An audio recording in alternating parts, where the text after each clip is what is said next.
والصلاة والسلام على رسول الله سيدنا محمد ابن عبد الله وعلى آله وصحبه ومن والاه ولا حول ولا قوة إلا بالله سبحانك لا علم لنا إلا ما علمتنا إنك أنت العليم الحكيم ولا حول ولا قوة إلا بالله العلي العظيم. Alhamdulillah hadirin Bapak Ibu jemaah subuh rahimakumullah. Senantiasa kita bersyukur kepada Allah Subhanahu wa taala atas begitu banyak nikmat karunia dari Allah Subhanahu wa taala yang tak terhingga kepada kita semua.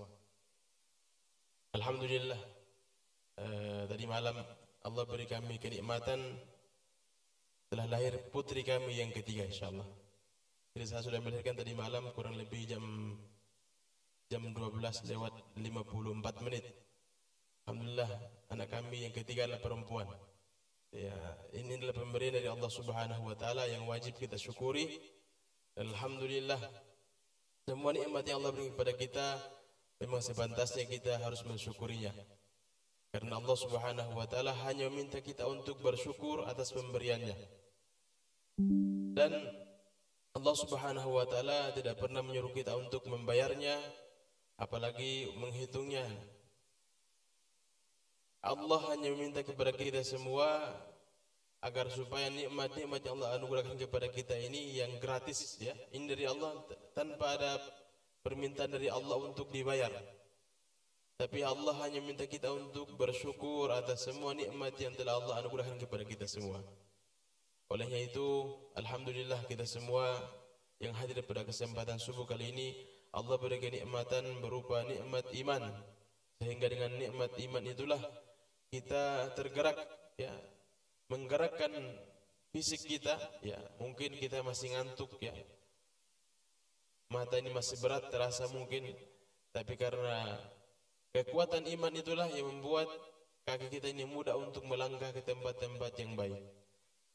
Dan dengan keimanan itulah menjadi syarat utama agar supaya kita ini dimasukkan ke dalam surganya Allah Subhanahu wa taala. Karena password daripada surga adalah kalimat syahadat yang kita ucapkan, asyhadu an la ilaha illallah wa asyhadu anna muhammadur rasulullah. Ini bukan sekedar kita ucapkan, akan tapi kita yakini dan kita praktekkan dalam kehidupan kita sehari-hari. Hadirin Bapak Ibu jamaah subuh rahimakumullah. Maka ada pelajaran penting ya, yang bisa kita ambil daripada ketika kita lahir ke dunia. Bapak Ibu, pernah kami sampaikan bahwasanya manusia adalah makhluk yang Allah ciptakan yang terus melakukan perjalanan sampai garis finishnya adalah surga atau neraka. Dan Allah Subhanahu wa taala telah menyiapkan tempat-tempatnya untuk menyempurnakan semua nikmat yang kita ingin raih. Maka ketika pelajaran yang berharga adalah ketika dalam alam rahim ibu kita, ini fungsi tangan ini tidak kelihatan. Bahkan tidak tahu bayi dalam kandungan ibunya dia ini kaki untuk apa, tangan untuk apa, mata untuk apa, tidak bisa dia tahu. Dan untuk menyempurnakan anggota-anggota tubuh ini hanya dalam kandungan ibu kita, hanya dalam rahim saja. Di luar daripada rahim ibu kita tidak bisa kita sempurnakan anggota tubuh kita. Misalnya ada orang lahir dalam kondisi kakinya buntung, maka tidak bisa dia semua ahli-ahli dokter-dokter yang paling ahli sekalipun bersatu untuk membuat kaki yang sama seperti Allah ciptakan tidak akan bisa. Paling kaki palsu yang bisa dibikin. Orang lahir dalam kondisi buta, maka walaupun seluruh manusia berusaha untuk membuat mata, tidak bisa juga. Kemudian apalagi semua anggota-anggota tubuh ingin disempurnakan di dunia ini tidak akan bisa. Kenapa? Karena tempat penyempurnaan anggota-anggota tubuh ini hanya dalam rahim ibu kita. Dan bayi yang ketika dalam kandungan ibunya ini tidak akan mengetahui manfaat daripada tangannya, tidak akan mengetahui manfaat daripada matanya, tidak akan mengetahui manfaat daripada anggota-anggota tubuhnya. Kapan dia tahu?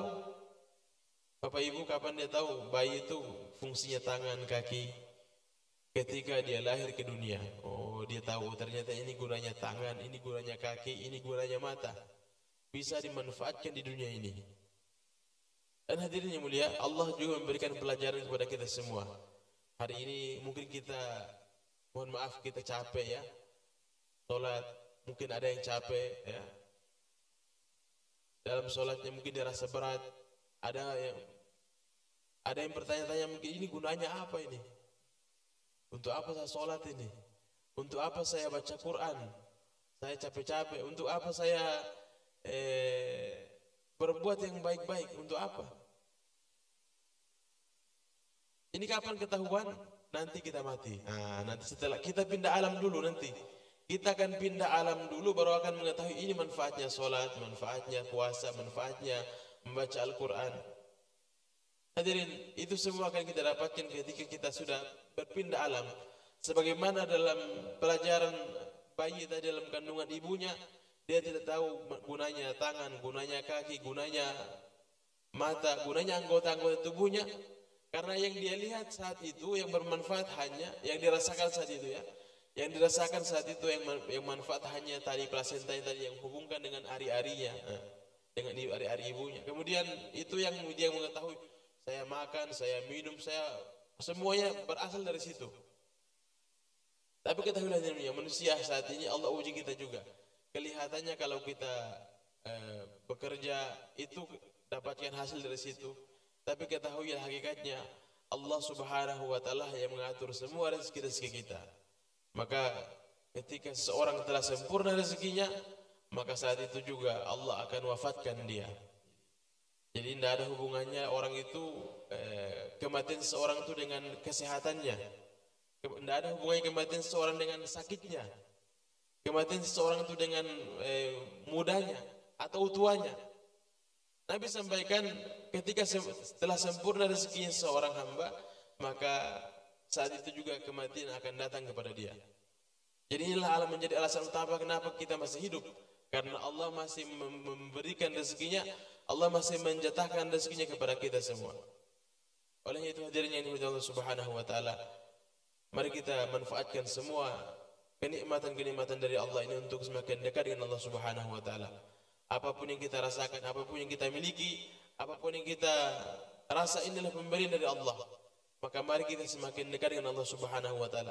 Kita gunakan dengan sebaik-baiknya sehingga kelak di yaumil qiyamah Allah akan tanya. Memang Allah akan tanya nanti. Allah tidak suruh kita bayar, tapi Allah akan tanya untuk apa dan kemana nikmat-nikmat yang telah Allah anugerahkan kepada kita yang gratis tadi. Apakah dengan kesehatan Allah kasih kita semakin kuat sholat, semakin kuat berbuat baik? Apakah dengan nikmat-nikmat yang Allah anugerahkan kepada kita, kita semakin dekat dengan Allah atau semakin jauh dari Allah? Dan ini menjadi pertanyaan pertama ketika kita menghadap Allah Subhanahu wa taala.